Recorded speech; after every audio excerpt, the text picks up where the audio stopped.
Well, hi, I'm Clint Allen, and I am showing you the process of flipping vehicles. Start to finish, the stuff that they normally do not show you, the stuff they neglect to show you. I'm going to show you the whole ball of wax. Now, in this particular 08 F150, there's going to be a handful of videos here, and we're going to start from the beginning and go all the way through the end on this particular vehicle of what it took to find it, buy it, fix it, sell it, taxes, titling, the whole ball of wax. It's all going to be here. Let's go start from the beginning of how we came to be to get this into my shop.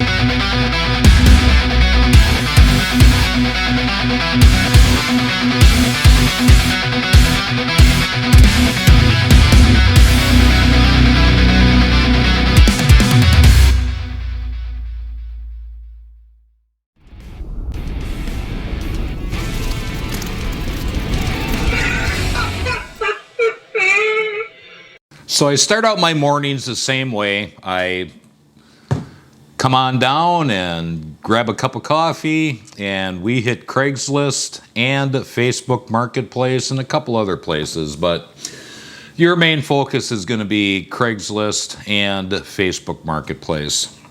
Right now, Facebook Marketplace is the hottest, just absolutely hottest place to be looking for vehicles and other items. As you'll see in future videos here. So I come across this right here, and we have got a 2008 F-150, needs a timing chain under 200,000 miles.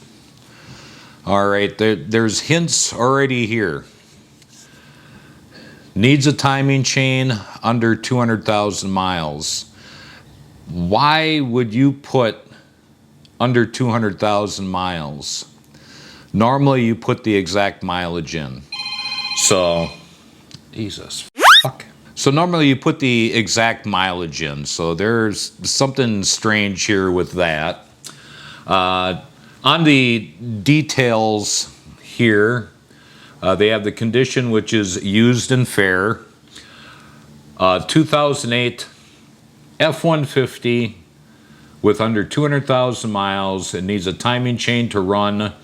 It's non-running vehicle. Something is amok. On a 5.4 3-valve, you can disconnect the solenoids that locks the cam phasers in and makes the truck runnable. So there's more to this story here.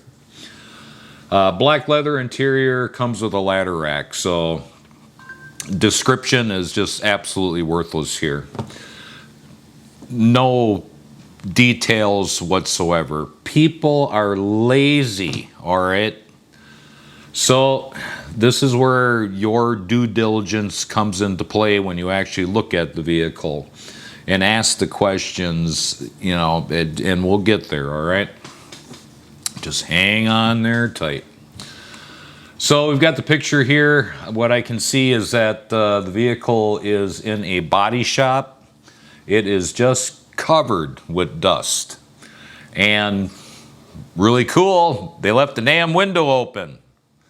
Great, it's gonna be real fun cleaning that shit out. So I can see that the bumper lines up, the front fascia lines up, the grill lines up. This is an aftermarket grill, by the way. Kind of cool looking though. Not what I would choose, but nonetheless, it's different, okay? So we've got a ladder rack on there. Yeah.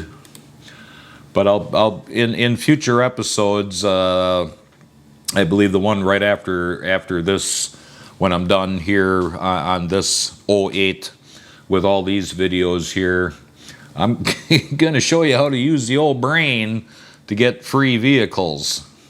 And I've done it more than once, all right? So here's a side shot of it.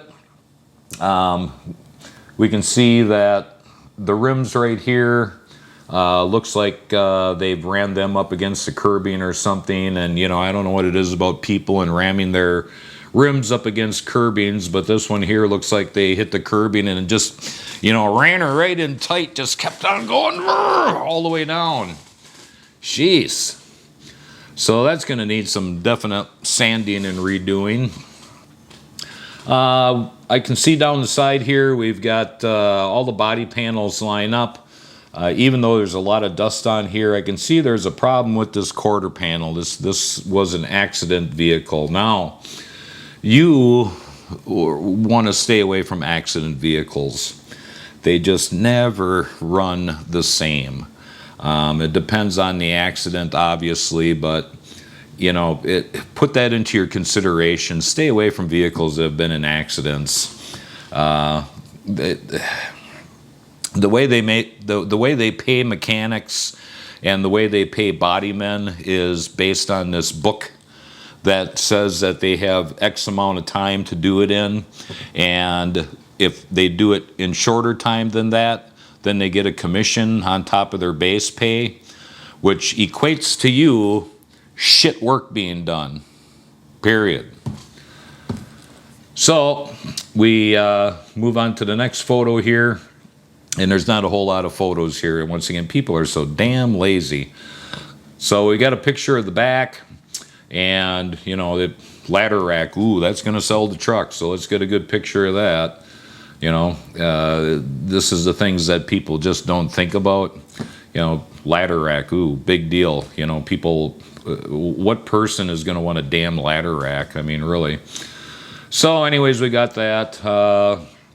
Previous to this ladder rack going on here, I can see that there is a bunch of torn up foam back here. So this either had a cover on it at one time and or had a tonneau roll up cover on it. It had some kind of cover on it. So it's been through a few people already. Moving on to the next one here, we got a picture of the interior. We do have the center shifter, leather interior. You can see on the floor here, there's a hole through the floor of the carpeting. Watch this stuff. Make sure you're not buying a vehicle that has the odometer tampered with it. If this vehicle has under 200,000 miles on it, and this does happen, but if it has under 200,000 miles on it, that's not a lot of time to wear a hole in the floor. Catch these things. When you're looking at the vehicle, whether it's on the Craigslist ad or in person, don't be in a hurry. Make yourself a list of stuff that I am talking about here. So, of course, the interior is all full of dust, you know, great. Move on to the next picture here, and then that's it. That's all we have to work with here, is just that. So, what do I do when I contact these people? Let's take a look at price first.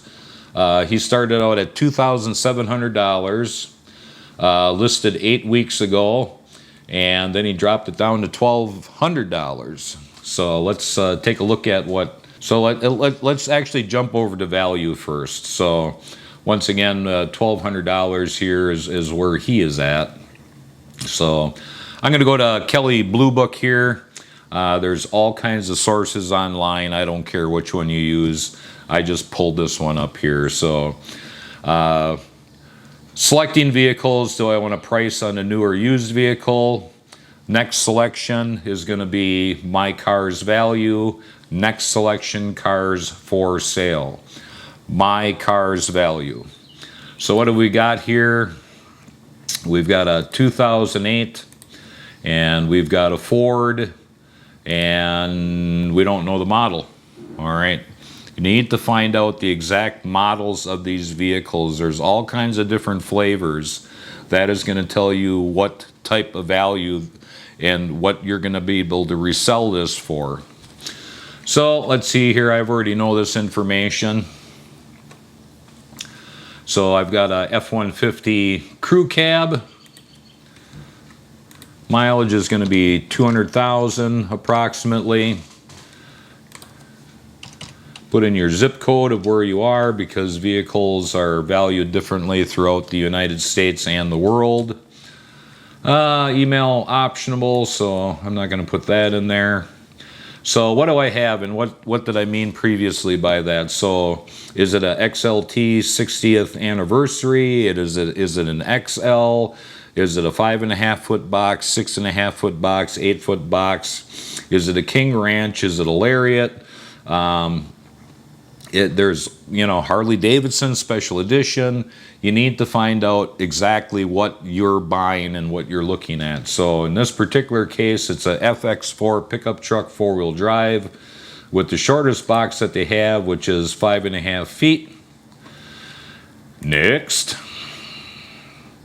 Select your options, price with standard options. I'm just going to go, because of the video, with standard options here.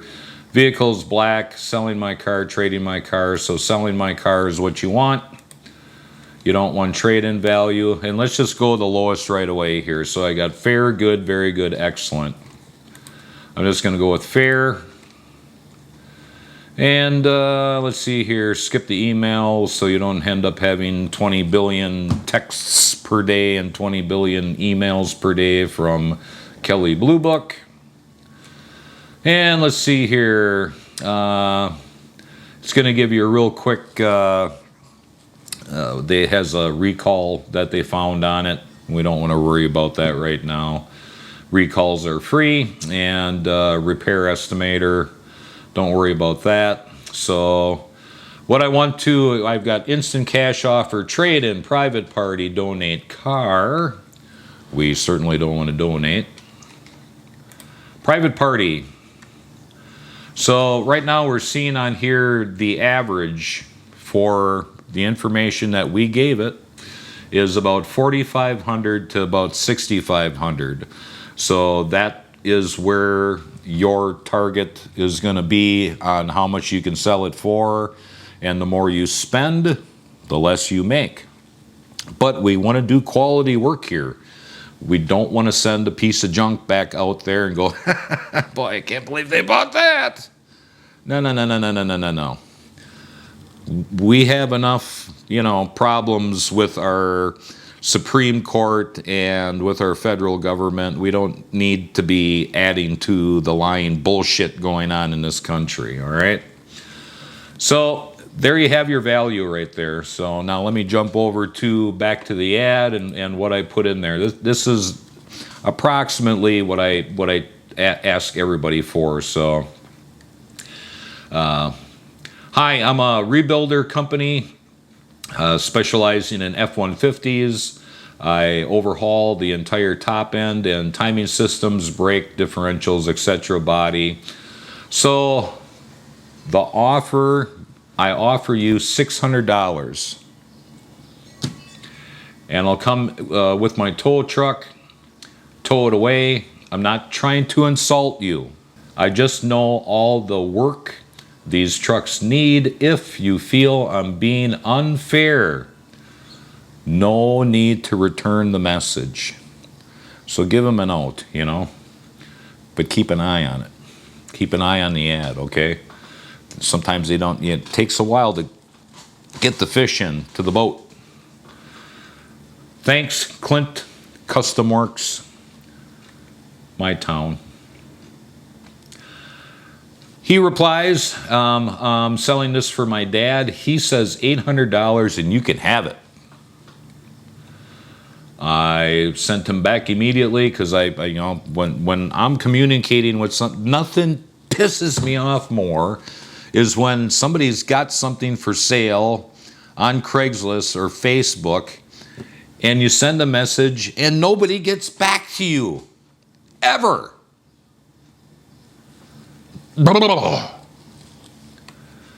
So I keep, I literally have my phone in front of me. I'm in front of a computer, whatever the case may be. I'm always monitoring. So I offer him 6. I'm selling it for my dad. He says 8. It's yours. Great. Let's do it. Need an address. And would 3 p.m. on Thursday, this is going on Wednesday, so 3 p.m. on Thursday, June 6th, work, and will you be out of that, can it be out of that shop so I can get to the rear end with my wheel lift tow truck? He comes back and he says 3 p.m. sounds good. I'll be at the shop at that time. Gives me his dad's telephone number and the address. I immediately send back to him, good, I'll be there at 3 p.m. Just the normal. I just need the title and the key. Gonna load up and go. So now keep in mind that I've been doing this a long time. I know every conceivable issue that there is on an F-150, okay? I've got a huge, semi-trailer full of parts. I've got a storage area full of parts. So if you can steal a vehicle, buy it. The worst case scenario is you'll have to part it out and sell it for parts, and you'll still make money. So on your end, since you don't have the experience like I have, what you're going to do is basically go over there and take a look at it. So now for you, what you want to do is, before you start talking price, because that is a turnoff, is set up a time to go over there and take a look at it. And first thing we want to do is walk around that vehicle. We want to open up all the doors, open up the trunk, whatever the case may be, put the tailgate down, start looking for areas where you can see that it's been repainted, or stuff, doors, hoods, whatever the case, does not line up. That is an accident vehicle, and for you, just starting out, you really want to stay away from that. There's ways of adjusting all this, but this comes with time and this comes with experience. So make sure that the car isn't smashed. Next thing, make sure that there isn't a big puddle of oil underneath there. Make sure that the transmission isn't leaking profusely. Make sure that the bearings are not leaking. Make sure that engine oil isn't leaking unless they disclosed it. Go ahead and look the engine on over. Make sure that all the parts are there. Once again, you can, you walk around with a pocket computer. You can just simply go and pull up images of that engine. Make sure that everything is there. You're not missing any parts. Pull out all the dipsticks. You got power steering. Pull that out. Is it full? Is it black? What's the condition? Transmission fluid. Pull out the dipstick. Is there fluid on the dipstick? Is it black? Is it red? It's supposed to be red. Pull out the oil. Is the oil on the dipstick reading where it should be? Is it dark on the bottom and light on the top, where they're trying to hide that it's burning oil because the vehicle was parked there, and then they came in and topped it off with some fresh oil? So you're going to have black on the bottom of the dipstick and then light towards the top? These are the tips. Join the community. Stick around. You're going to learn some stuff here. Check the air filter. If the air filter is easily accessible, pull the air filter out. Has anybody bothered even to look at this? Is there oil on it? Massive blow-by from the engine. So go through and check out the engine compartment completely like that.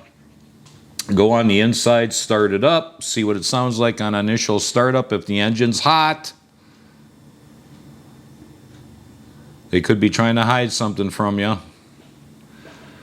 Make sure everything works in the interior. Do the wipers work? Does the radio work? Does the air conditioner work? Does the fans work? Does everything on the dash that's got a button or a plug or a switch, does everything work? So you know what you need to fix. Do the power seats work? Do they go all the way forward? Do they go all the way back? Do the seats fold down without falling apart? Does the glove box open up without falling on the floor? These are things that you need to check. You're reselling this vehicle for more. You're going to be shooting for top of the market. You want to make sure that you don't have to put $1 million into this thing in order to get it back out onto the market. Is there mismatched paint? You know, all these little things. And you know, wipers, what are the condition of the wipers? These are those little things when you sell, putting on brand new wipers. Got somebody standing in your driveway wanting to buy this vehicle after you get done. Dude, I even put brand new wipers on it. It's the simple things that actually sell people, all right? So basically I bought the truck and, you know, it was a steal. The engine could have been grenaded. And for me, this was a steal. $800 I paid for this truck. So the next episode, I'm gonna be out in the shop and we're gonna show you that the seller is always lying. So see you on the next one.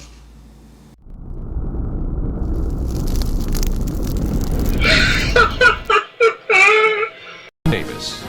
Well, hello and welcome again to Motor Week on Speed Channel. We're glad to have you with us. While Ford has been the undisputed king of full-size pickups for over a quarter of a century, they are by no means assured of holding on to that title forever. Along with Chevy, GMC, and Dodge, there are new players, Toyota and Nissan, trying to up the ante for pickup leadership in design, if not sales. So to maintain that untarnished crown, Ford's best-selling F-150 just got a lot better with a complete overhaul. The exterior is tougher, the mechanical stronger, and the interior both bigger and more inviting. In fact, it's not so much a redesign as an American pickup renaissance. The 2004 Ford F-150 is truly born again. Style, design, and technology are all 21st century. High praise to be sure, but obvious from any angle. Adapted from the F-Series Super Duty and Tonka concept, the all-new F-150 has a more forceful, wide-shouldered look that says this is one tough truck. A toughness based on an all-new hydroformed and fully boxed frame that's 9 times stiffer than before, and which rides on a coilover shock double wishbone front suspension. Both ride and handling are improved thanks to a long spindle design and the first aluminum lower control arm on a big pickup. At the rear, a traditional live axle, but with 3-inch wide Super Duty leaf springs. The big innovation here are shocks that have been moved from inside to outside the frame, dramatically reducing skating and sliding on rough roads. Power for the new F-150 is all Triton V8s. The carryover single overhead cam, 4.6 liter with 231 horsepower and 293 pound-feet of torque is standard. Optional is a redesigned single overhead cam 5.4 liter V8. It sports new 3-valve heads and variable intake camshaft timing, pumping out 300 horsepower and 365 pound-feet of torque. Both engines use a new beefed-up 4-speed automatic transmission. No manual is available. Yet with the 5.4 V8, the F-150 pulls from 0 to 60 in only 9.9 seconds. The quarter mile takes 17.4 seconds, ending at 81 miles per hour. The engine is strong and smooth, but short gear ratios deny you full use of its sprinting power. Punch it at highway speeds, however, and the 5.4 pulls hard through the upper power band. Hitch up a heavy load up to 9,500 pounds, and the F-150 also pulls trailers like a champ. So there's plenty of grunt with the gearing well spaced for delivering under load. It's definitely more work truck than sport truck. But it handles better than any work truck should. Understeer is light and the long wheelbase tail is well planted. Body roll is plentiful as expected, while the light, crisp first-time rack and pinion steering provides good feedback. Braking is by 4-wheel disc with standard ABS and electric brake force distribution. A longish 150 feet was our average stopping distance from 60. Pedal feel and chassis stability were quite good, though there was more nosedive than we'd like. Versatility is increasingly important to all pickup buyers, and the new F-150 meets that challenge with 26 cab and box combinations. That's 11 more than the best rival. All cabs are also four-door, as the new F-150 has the first regular cab with rear access panels. That means usable storage space behind the seat. Plus, both regular and super cabs have also gained 6 inches in length. As before, the Super Crew comes with 4 car-like doors. Bed sizes range from a full 8-foot to 6.5-foot to a compact 5.5-foot box. For the first time, the 5.5-foot box can be ordered on the Super Cab, so it will now easily fit into a suburban garage. All boxes are also over 2 inches deeper for up to 20% increase in cargo bulk. Maximum cargo weight is a class best 3,000 pounds. One neat new standard feature is tailgate assist. A helper torsion bar spring inside the tailgate reduces the effort needed to open and close the tailgate by half. The new F-150's interiors are not just roomier, but far more pleasing with extremely high-quality fabrics and trim. There's a different atmosphere for each of the 5 series: XL, STX, XLT, FX4, and Lariat. Even the gauge clusters change completely between most series.